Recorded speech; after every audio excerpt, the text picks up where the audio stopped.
Dans cette vidéo, nous allons effectuer des conversions sur les unités d'air.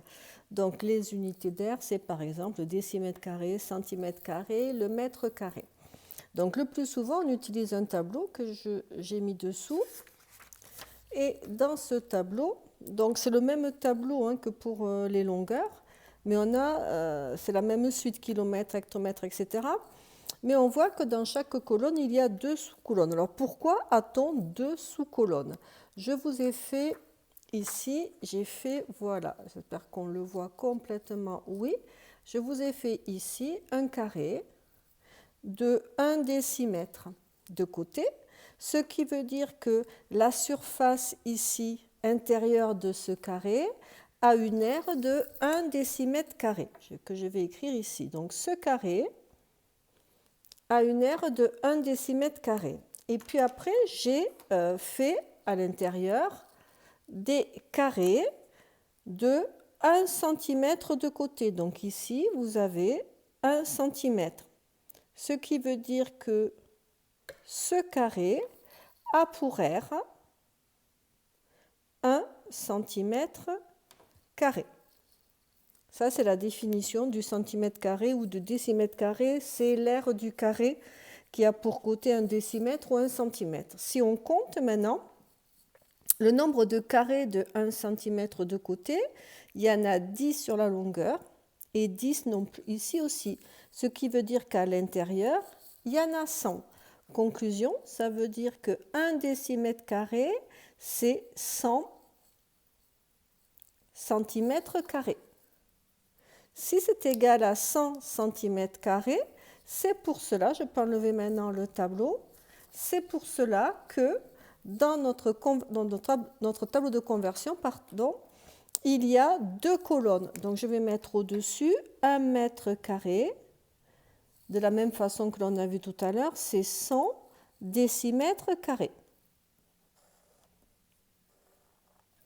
Ainsi, quand on met 1 mètre carré, ici on met le 1, 0, 0, on a les décimètres carrés, d'où l'explication des deux colonnes.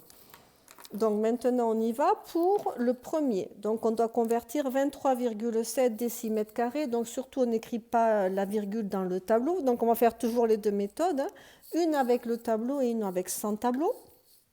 Donc 23,7 décimètres carrés, les unités de décimètres carrés sont ici. Donc je mets 3, il y a 2, 23,7. Et nous voulons aller au centimètre carré, donc il faut aller aux unités de centimètre carré, c'est-à-dire ici. Donc 23,7 décimètres carrés, c'est 2370 centimètres carrés. On continue avec 283 cm². Les unités sont ici de centimètres carrés.